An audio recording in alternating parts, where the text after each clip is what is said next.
Здравейте, приятели! Днес България се намира на същия кръстопът, пред който се намираше през края на 1989 година. Но тогава всички пътища водеха до задънена улица. Миналия месец бях в страната за около една седмица и картината, която видях там, ми наподоби една сцена от филма на Тарантино, истински романс, когато в един момент всички герои, добри и лоши, и не толкова добри, и не толкова лоши, се озоваха в една стая с заредени пистолети, автомати, насочени всеки срещу всеки. Никой не знаеше кой откъде беше дошъл, кой за какво се бори, кой е добър, кой е лош. И в един момент най-малкото движение на един от героите предизвика една всеобща масова самоубийствена стрелба.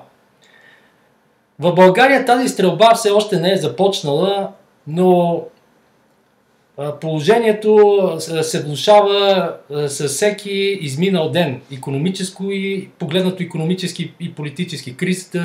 Кризата се задълбочава. Има ли изход от това нещо? И аз бих казал да, има изход, тъй като за разлика от 1990 година, в момента има българи, които знаят правилния път, който България трябва да поеме. И този път не съвпада с пътищата нито на Европа, нито на Америка, нито на Русия, нито на Япония, Китай или която и да е друга по-голяма или по-малка страна в света.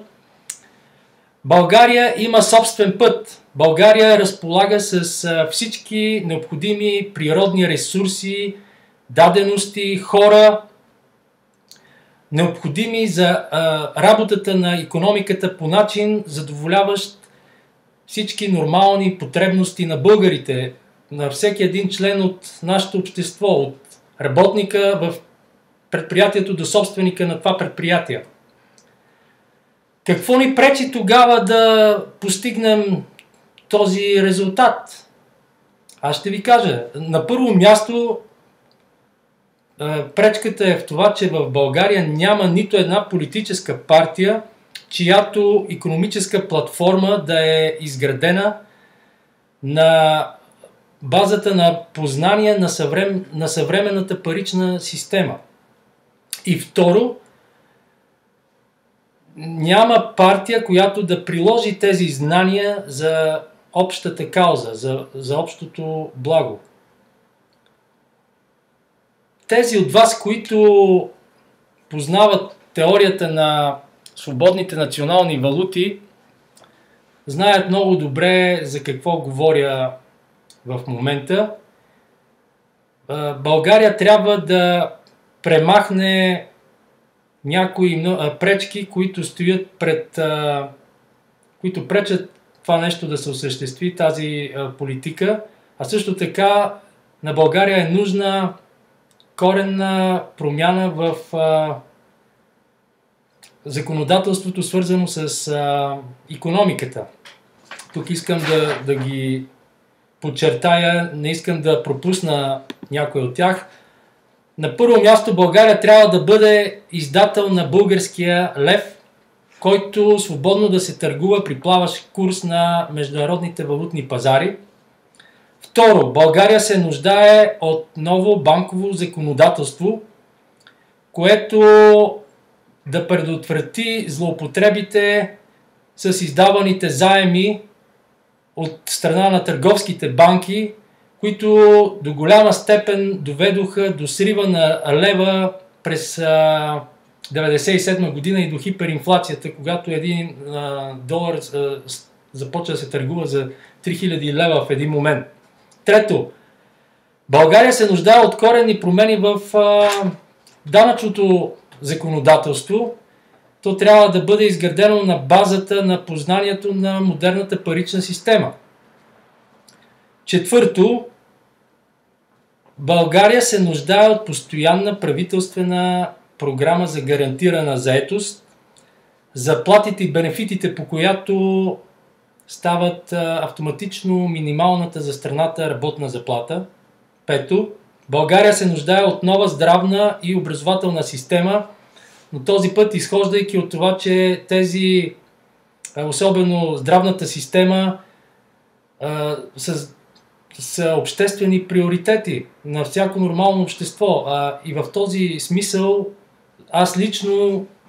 на мен лично ми звучи абсурдно бизнес модел, изграден на базата на печалба, свързан с здравеопазването. Това е просто недопустимо, тъй като това е в противоречие с печалбата не може да бъде движеща сила за здравеопазването, тъй като по-голяма печалба означава по-малко здравеопазване, по-малка грижа за клиента, за пациента. България се нуждае от нова енергийна политика, изхождаща от същите принципи.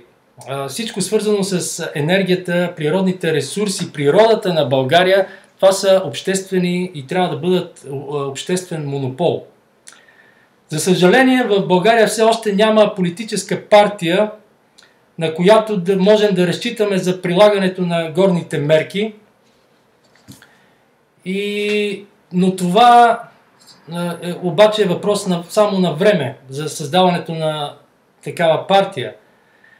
Българите трябва да знаят едно нещо, че правителството, което те излъчват, има всички необходими лостове и ресурси да постигне макроикономически условия, нужни за възхода на българската икономика, която ще заличи безработицата, ще повиши реалните доходи и в същото време няма да бъде допусната нежелана стойност на инфлацията. Тези от вас, които се интересуват от тези теми, винаги могат да посетят българския блог България и теорията на свободните национални валути, а също така и Фейсбук страницата с същото име Теория на свободни национални валути. Това е за сега. Довиждане до следващия път.